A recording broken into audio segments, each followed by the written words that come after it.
Bom, dando continuidade, falando um pouquinho agora especificamente sobre o coração violeta, né? Por que disso? Porque a gente dá alguns nomes para as coisas. Eu expliquei no vídeo anterior sobre o coração verdadeiro, o que gera o coração violeta, que é o caminho de virtude. Então, sem virtude, quando a gente fala de virtude, são coisas bem simples. A gente fala isso, parece que é alguma coisa utópica. Não.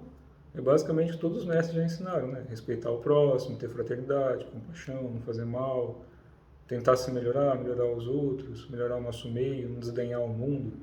Você falava centenas de métodos para a gente chegar a uma virtude. Basicamente, se a gente não tiver amor no coração, não tem virtude. A partir do momento que a gente se cultiva o amor interno, a compaixão, a autocura, de certa forma, né? Despertar da consciência, automaticamente a gente vai ajudando a alterar o mundo a partir do nosso interno. E é muito mais fácil falar que isso não existe do que praticar, né? Muito mais cômodo. E eu também gosto de sentar e tomar um vinhozinho, mas se a gente não cultiva mais do que põe veneno, não funciona. Então a gente tem que ter mais energia do que nos faz mal. É o que eu explico para o pessoal que pratica. Todo veneno tem um antídoto. A diferença é que você tem que ter mais antídoto que veneno, porque senão descompensa. Se você pode evitar o veneno, evite. Se o veneno é necessário, use o antídoto. Aí é a questão de saber usar a dosagem. Por isso que eu falo, abra um espaço, acumule energia, depois que você limpa e refina, algumas coisas você não volta, mas algumas coisas você pode voltar, só que tem uma outra forma de ser trabalhada dentro do corpo. E aí vai do cultivo e do nível de energia de cada um. Mas tudo pode ser feito, desde que a gente saiba equilibrar o interno e externo, e principalmente usar os antídotos. Mas não fugindo do assunto sobre o coração violeta. Muita gente dá esse nome de violeta, porque quando a gente percebe a chamatrina, né, que é que eles colocam lá, que é aquela corzinha azul, amarela e vermelha, tem gente que fala que é azul, amarela e rosa. Mas na verdade, quando a gente percebe isso, pelo menos no campo energético, é mais azul, amarela e vermelha. Que inclusive é a cor de algumas coisas que foram trazidas por tradições, principalmente budistas, aqui para a Terra. Tem um porquê dessas cores, que tem essa conexão ancestral com outras propriedades cósmicas aí que eu não vou entrar no mérito, que não é isso. Mas quando a gente percebe essa coisa toda, a gente vai fundindo isso tudo no nosso corpo, abrindo com virtude, com amor, se trabalhando, é o que eles chamam de coração violeta, que é aquilo que Cristo apontava também, né, para o coração. Não um coração cheio de espinho, não é isso. Na verdade, é um coração que sente compaixão por tudo e todas as coisas. Que é o que eu falava de Buda também, né? Que Buda dizia que sentiu o sofrimento de uma formiga do outro lado do planeta, ou que existiam kalpas e que antigamente as pessoas já se iluminavam. Aí depende muito do entendimento, do estudo de cada um. Mas de forma geral a gente tem que abrir em nós, a partir das fórmulas, métodos, meios, o que lhe cabe. Ou pela própria busca interna, não precisa de seguir ou imitar alguém. O caminho de virtude começa pela nossa transformação interna e fazer o que é correto e justo, com a gente e com as pessoas. Não agredir, a menos que seja agredido e que seja necessário parar, né? Lei de defesa. Você usa o ataque para parar um ataque até o ponto que aquele ataque cesse. Você se defende e não ataca. Isso significa arte marcial. Parar a guerra. Basicamente isso. Quem nunca leu, que leia o livro do Morihei Ueshiba chamado Arte da Paz.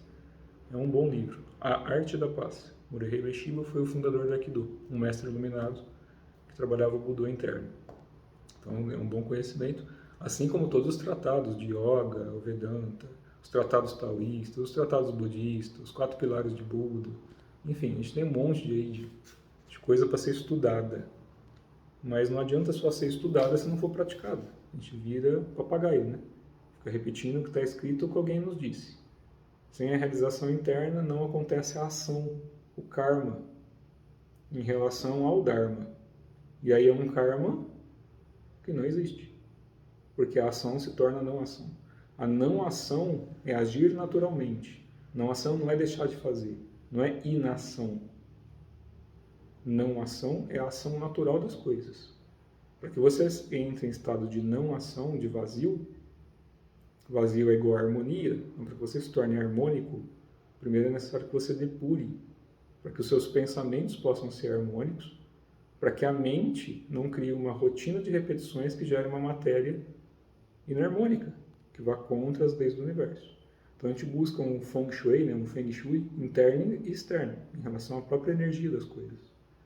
E aí, a partir daí, o coração violeta vai despertando. E por que eles falam de violeta? Não é que a cor é só violeta. É que a contraparte astral, quando a gente começa a abrir visão espiritual para algumas pessoas, isso não é regra, não sou dono da verdade, para algumas pessoas, um dos primeiros campos que se abre é o campo violeta, que é um pano roxo, que o pessoal chama, né? É o pano roxo. Esse pano roxo é uma capa antes da pessoa começar a ter a percepção real do que é plano astral. Então, uma capa. Normalmente, as pessoas criando muito projeção de sonho, ou sonho lúcido, algumas coisas, começam a perceber essa capa no mundo dos sonhos, entre o mundo dos sonhos, o plano físico e o plano astral. Então, existe uma cor arroxeada.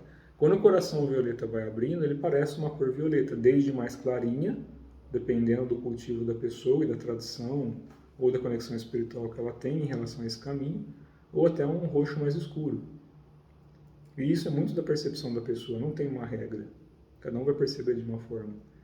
Até um coração dourado, então cada um vai ter uma visão sobre isso. Por exemplo, o Lanto, quando se iluminou em encarnações anteriores, para a gente chama de anteriores, né? Na verdade, isso no tempo e espaço pouco importa. A iluminação é atemporal, em relação a uma grande iluminação, né? A conexão cósmica. Isso é atemporal, então em qualquer encarnação que você tenha iluminado, há a iluminação. E o que a gente entende como uma encarnação futura em relação àquela que se iluminou, às vezes a futura é o nosso ponto de percepção em relação ao trajeto de alma. Como é que eu explico esse negócio? Pensa assim, ó, em relação ao universo. A gente tem esse universo, tá? Não vou falar dos 7 universos, não. Só pensando nesse universo aqui. A gente tem esse universo, tem um núcleo central desse universo, vários pequenos universos. Dentro desses pequenos universos tem essa galáxia. Vamos falar de uma parte bem curtinha, que é até em relação a essa galáxia. Se a gente pegar essa galáxia, tudo que está mais para o centro dela, assim como todas as galáxias para o centro do universo, tudo que é mais perto do centro gira mais rápido. Então, a percepção temporal, gravitacional, magnética é muito mais rápida. Então, centenas de milhares de anos se passa, às vezes em questão de segundos, em relação ao que está mais longe do braço distante do centro. Então, em relação a uma galáxia que está mais afastada do Sol central dessa galáxia, ou do Sol central do sistema solar, passa mais lentamente. É por isso que alguns seres que estão em mundos paradisíacos ou em planos mais sutis, às vezes, para eles passou, sei lá eu quanto tempo, em relação à nossa percepção temporal daqui, que é muito lenta. Só que do nosso plano de percepção parece que é o inverso. Mas é como se fosse uma roda. No centro da roda, se você estiver no centro da roda, você gira muito mais lento que no externo. Mas quando você olha no aspecto energético, o que é externo leva muito mais tempo na força de expulsão ou de... É difícil explicar isso a nível material, mas é como se empurrasse para fora. Então a percepção de fora é mais lenta que a de dentro. Dá para perceber isso? Pense isso em relação à energia interna do corpo. Leva para o microcosmos. Aí fica mais fácil talvez de perceber. Mas quando a gente vai percebendo essas coisas, o coração violeta vai abrindo, qualquer ser danoso, quiumba, faminto, qualquer coisa, espírito faminto, ele não consegue se conectar. Porque é como se o seu pilar de luz, a sua conexão espiritual, ela estivesse chegando já em centros muito rápidos do próprio universo espiritual junto com o material. Vai a partir do material no espiritual e a partir do espiritual no material. A sua coluna de luz, que alguns chamam de coluna búdica, mas não só aspecto terrestre, material, mas espiritual, ela rompe isso tudo, conectado ao coração também, corpo de luz, a coisa toda muda. Tudo muda. Então você traz uma aceleração de amor, de compaixão, de fraternidade, qualquer ser perverso é dissolvido automaticamente. Isso explica porque muita gente chega perto de um ser que tem o coração aberto ou é iluminado a partir do cardíaco e começa a chorar compulsivamente, mesmo sendo totalmente descrédulo de tudo. Porque quem tem um coração e carrega o amor e expande isso, é protegido pela própria fonte, manifesta e manifesta. Tentei explicar, espero aí que tenha ficado razoável, tá bom? E eu não sou dono da verdade, então cada um se conecte ao próprio amor e descubra o que faz sentido. Um abraço a todos.